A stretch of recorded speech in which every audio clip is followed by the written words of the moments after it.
video for class 8. Welcome to the Priya Public School classes. आज हम आपको जो है डिस्काउंट के बारे में पढ़ाएंगे। हमने market price, cost price, profit, loss in सब की कंडीशन को फॉलो कर लिया है। अब हम डिस्काउंट को देखेंगे। डिस्काउंट कैसे जो है मतलब डिस्काउंट की प्रॉब्लम्स को हम कैसे सॉल्व करेंगे। डिस्काउंट का मतलब होता है छूट, और ये कहाँ पर कब मिलती है, जब हम किसी चीज़ को बाई करते हैं। बॉट करेंगे तो जो है वहाँ से ऑफ़र आएगा कि अगर आप हमसे लेते हैं या इनसे लेते हैं तो अलग अलग डिस्काउंट वो लोग प्रोवाइड करेंगे, क्योंकि माइंड की सिचुएशन ऐसी है। तो हम यहाँ पर जो है आपको तो फिगर एक समझाना चाहते हैं। मान लीजिए आप एक गिफ्ट बॉक्स लेने गए और वो गिफ्ट बॉक्स की MRP लिखी हुई कितनी 1000। तो MRP होती क्या है? MRP यानी MP, और MP को ही हम डिस्काउंट में MP को ही हम क्या कहते हैं? Marked price. क्या कहते हैं? Marked price. किसी भी वस्तु पर ये लिखा हुआ दाम जो होता है, प्रिंटेड प्राइस जो होता है, उसे ही क्या कहेंगे हम? प्रिंटेड प्राइस ही क्या कहलाता है? MRP कहलाता है, यानी मार्क्ड प्राइस कहलाता है। अब जो शॉपकीपर है वो आपको इस गिफ्ट को MRP पर तो नहीं देने वाला, या MRP पर देता है तो फिर जो है उसे प्रॉफिट एंड लॉस उसकी माइंड में क्या चल रहा है उसके अकॉर्डिंग।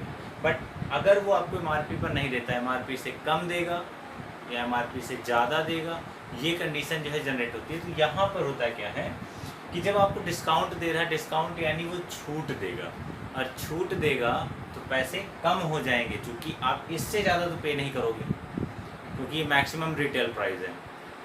MRP का क्या मतलब होता है? Maximum retail price. आपको इससे ज़्यादा प्राइस पर वो नहीं बेच सकता। तो MP के बाद अब वो उसे बेचेगा तो क्या आएगा? आपका सेलिंग प्राइस आएगा। आपने एक बात अभी सुनी जो है शॉपकीपर जब ये आइटम आपको सेल कर रहा है तो वो क्या कर रहा था? डिस्काउंट दे रहा था, जिससे SP क्या हो रहा था? कम हो रहा था। That means in the condition of discount, discount की कंडीशन कब आएगी? जब MP बड़ा होगा SP से। समझ में आ गया? क्योंकि डिस्काउंट किस पर दिया जाता है? On MP। Discount given on MP। MP पर क्या देते हैं हम? डिस्काउंट देते हैं, यानी मार्क्स प्राइस पर 1000 रुपये पर वो शॉपकीपर डिस्काउंट देगा आपको। तो जो आप मान लीजिए उसने 900 रुपये दिया, आपको जो है बोला कि हमने छूट दे दी कितनी? 10%। 10% क्या किया उसने? डिस्काउंट। और 10% का मतलब कितना हो गया? ये 100 रुपये हो गया। अगर इसने 100 रुपये आपके छोड़ दिए, ठीक है, जो 100 रुपये छोड़ दिए तो अब आपकी जो इसका प्राइस हो जाएगा आपके लिए, वो सेलिंग प्राइस कहलाएगा शॉपकीपर के लिए। और वो सेलिंग प्राइस क्या हो जाएगा? 1000 माइनस 100, दैट इज 900। तो अब आप देख रहे हो कि डिस्काउंट किस पर अप्लाई होता है? मार्क प्राइस पर अप्लाई होता है, यानी MRP जो राइट होती है उस पर। और कब? जब वो MRP बड़ा होता है SP से। यहाँ से जो है डिस्काउंट इज इक्वल्स टू क्या आ जाएगा?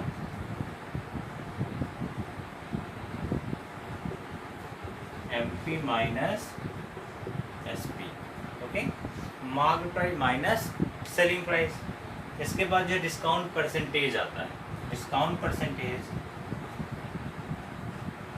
ये चैप्टर ही परसेंटेज का है। डिस्काउंट परसेंटेज इक्वल्स टू क्या हो जाएगा? किसका परसेंटेज निकाल रहे हैं? डिस्काउंट का। सो दैट यहाँ पर क्या लिखेंगे? डिस्काउंट इनटू 100 अपॉन किस पर देखा जाता है? मार्क्ड प्राइस पर देखा जाता है। क्या लिखेंगे यहाँ पर? MP। जैसे वहाँ पर हम लोग क्या देख रहे थे? प्रॉफिट और लॉस को किस पर? कॉस्ट प्राइस पर देख रहे थे। सेम वही कंडीशन यहाँ डिस्काउंट किस पर देखेंगे? हम मार्क प्राइस पर देखेंगे। तो discount percentage equals to discount into 100 upon mark price. Okay,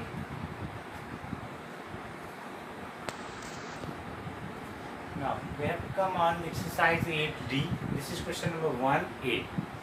It says shirt having a price tag. आप किसी शॉपिंग मॉल में जाते हैं, वहाँ पर एक शर्ट को पसंद करते हैं जिस पे प्राइस टैग कितने का है, 600 रुपीज़ का है। एंड और बताया गया कि इस रो में रखी हुई सारी चीज़ें जो है कितने डिस्काउंट पर है, तो 15% डिस्काउंट पर है। अच्छा, शॉपिंग मॉल में डिस्काउंट मिल भी जाता है ना। The shirt having a price tag of ₹600 and at 15% discount.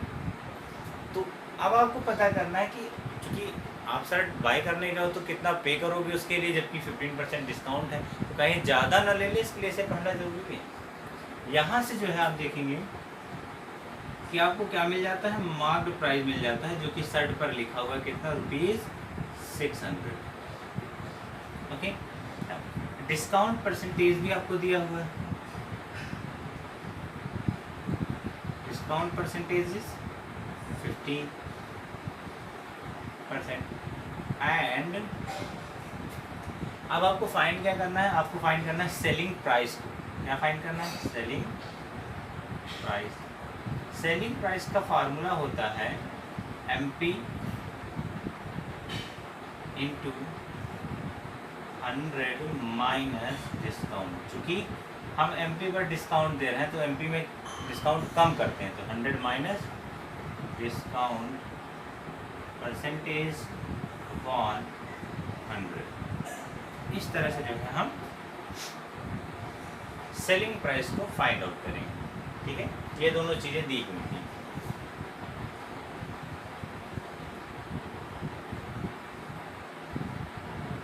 Then अब देखिए MP 600 इंटू 100 माइनस 15 अपॉन 100। 100 6 जा 15 जाएगा, बचेगा यहाँ पर 85। 6 इंटू 85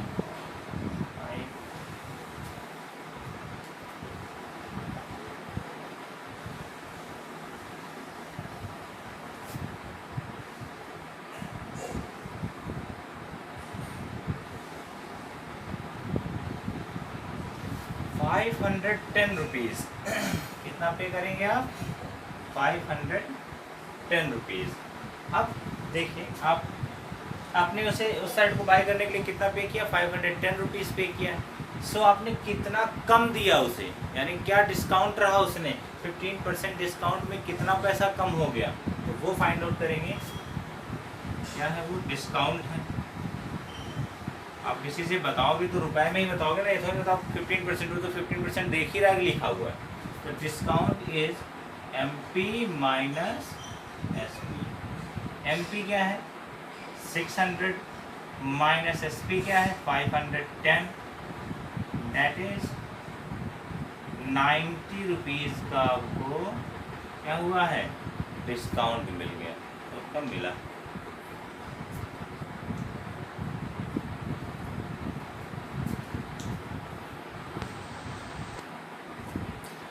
क्वेश्चन नंबर 2 के भी पार्ट दोनों ही क्या है, सेम है। क्वेश्चन नंबर 2 भी बिल्कुल सेम कंडीशन से लगेगा क्वेश्चन नंबर 1 की तरह। अब आते हैं क्वेश्चन नंबर 3 पर। यहाँ बताया गया है कि मार्क प्राइस किसी एक ऑब्जेक्ट का रहा होगा। क्वेश्चन पूरा स्टेटमेंट में नहीं दिया, सिर्फ इतना ही लिखा है। तो mark price of any object is ₹300 and selling price of this object is ₹240। Then find the discount percentage given by the shopkeeper and also find the discount price। Discount price और rate of discount यानी discount percentage दोनों अलग चीज़ें होती हैं। देखिए सबसे पहले हम क्या निकालेंगे, यहाँ से जो है डिस्काउंट निकालेंगे, क्योंकि हमारे पास MP और SP मौजूद है। डिस्काउंट क्या होता है, discount is equals to MP minus SP, that means mark price minus selling price. According to this, 300 minus 240, that is 60 rupees। कितने का जो है उसे डिस्काउंट दिया गया है, 60 रुपीज़। ठीक है, अब हम डिस्काउंट परसेंटेज यानी रेट ऑफ डिस्काउंट निकालेंगे। Rate of discount, rate of discount कहता है डिस्काउंट इंटू 100 अपॉन किस पर देखा जाता है? एमपी पर। डिस्काउंट किस पर देखते हैं? एमपी पर देखते हैं। Then rate of discount is equal to discount into 100 upon MP. Discount कितना है? 60 रुपीज़ का है, इंटू 100 अपॉन मार्क प्राइस 300। 100 3 जा 320 जा, यहाँ से आ जाएगा आपका 20। रेट ऑफ डिस्काउंट है तो क्या लगेगा? परसेंटेज लगेगा। तो इस तरह से जो है हम क्वेश्चन नंबर 3 को सॉल्व करेंगे। इसका दूसरा पार्ट आप लोग सॉल्व करिएगा।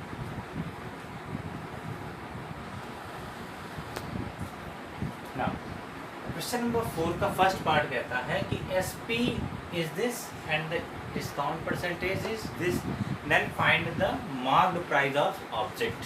तो मार्क्ड प्राइस फाइंड करने के लिए आपको इसका फार्मूला लगाना होगा। Marked price is equals to होता है 100 into SP upon 100 minus discount. क्या होगा?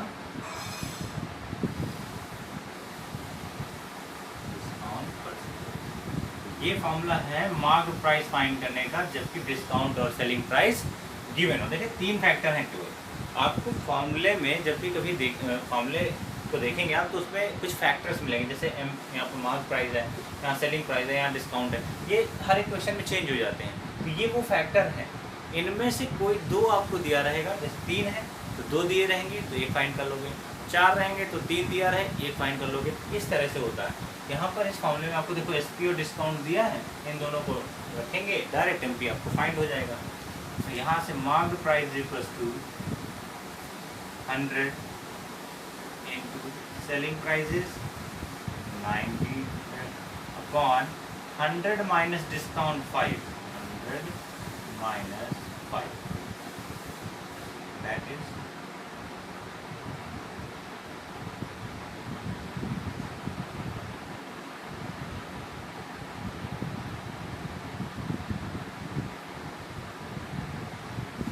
1,90,000 upon 95।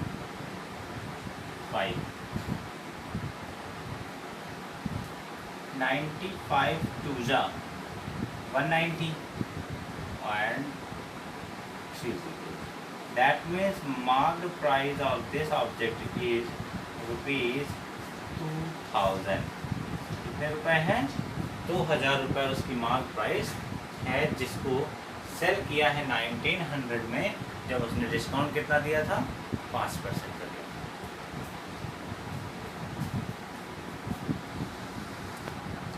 Now we have to come on to question number 5 of this exercise 80.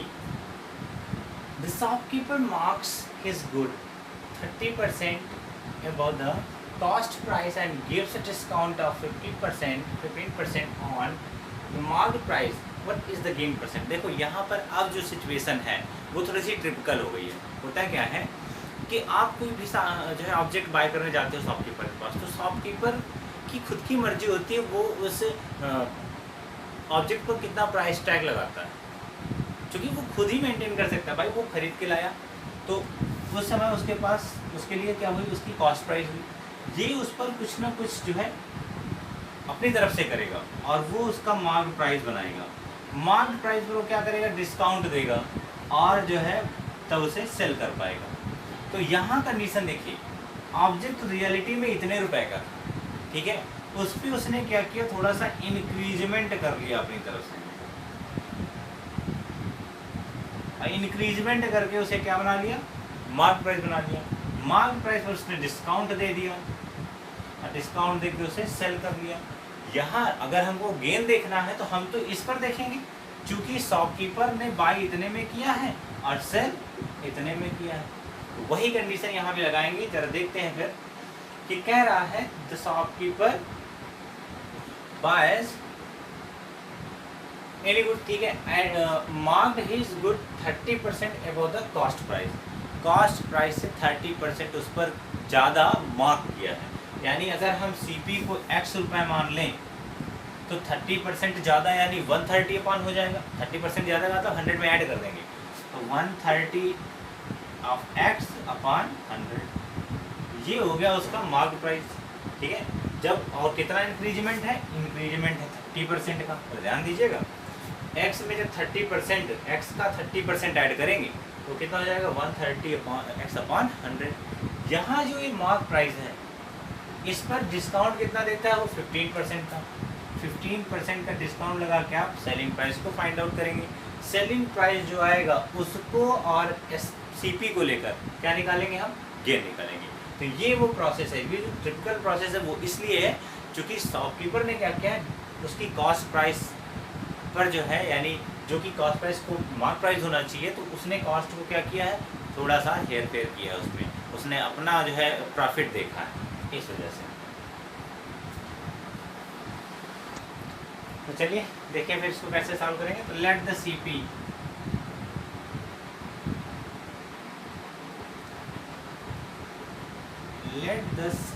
Of goods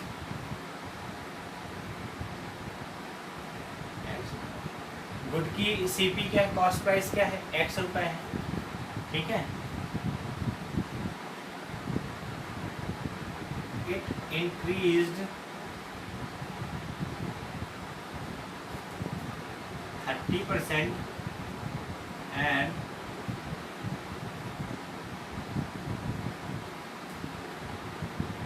then marked price क्या हो जाएगा, it increased 30% and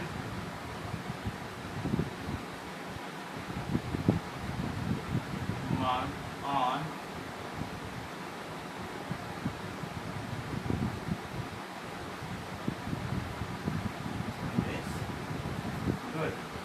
गुड पर से क्या क्या मार्क किया गया, देन मार्क्ड प्राइस क्या हो जाएगा, यानी एमपी ऑफ गुड। तो अब मार्क प्राइस क्या हो जाएगा, इस पे 30% ऐड कर देंगे। एक्स जब 30% इंक्रीज करना है तो 1 + 30 अपॉन 100, दैट इज आप चेक कर सकते हैं, देखिए 10 × 1 = 10, 10 + 3 13, जो कि हो गया 13x अपॉन 10। तो मार्क प्राइस ऑफ गुड क्या हो गया, 13x अपॉन 10 हो गया। यहाँ से अब उसके बाद जो है डिस्काउंट दिया है, एमपी पता हो, डिस्काउंट पता हो, तो सेलिंग प्राइस निकाल लेते हैं। डिस्काउंट परसेंटेज दिया है 15%। अब डिस्काउंट परसेंट 15 है तो सेलिंग प्राइस क्या हो जाएगा, then SP of good is equals to MP into 100 minus discount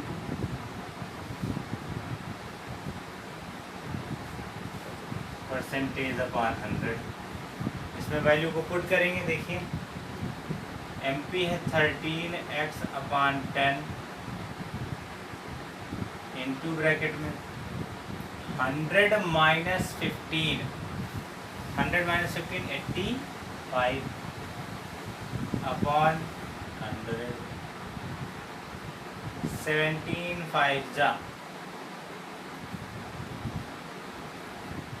85 upon 25 जा। यहाँ से अब जो है इसे सॉल्व करेंगे,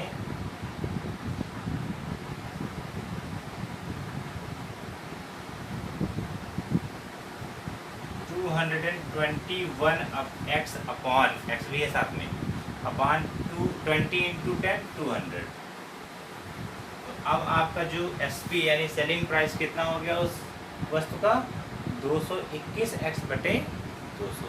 कॉस्ट प्राइस में किससे मल्टीप्लाई कर दें, 221/200 मल्टीप्लाई कर दें तो क्या मिल जाएगा हमें, सेलिंग प्राइस आपको मिल जाएगा। अब हमें क्या निकालना है, गेन परसेंटेज। इसके लिए क्या फाइंड करना जरूरी है, गेन। और गेन कब फाइंड होता है, जब एसपी और सीपी दोनों मौजूद हों। तो एससीपी भी मौजूद है और एसपी भी मिल गया हमें, तो हम यहाँ से अब जो है किसका फॉर्मूला लगाएंगे, गेन का फॉर्मूला लगाएंगे। Then gain is equals to SP minus CP, ऐसा ही होता है। Then SP is 221x upon 200 minus CP is x. That means 21x upon 200 is the gain. Then gain percentage. अब क्या निकालना है? Gain percentage, which is gain into 100 upon, gain किस पर देखते हैं? सीपी पर। इसके पहले की एक्सरसाइज में हमने इसी पर वर्क किया था।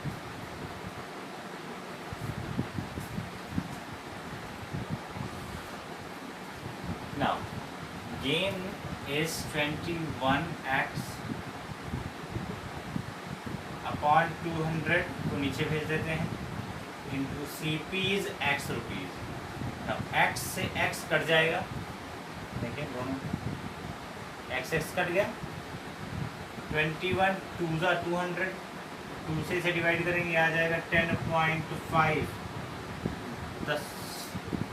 That means gain percentage is 10.5%।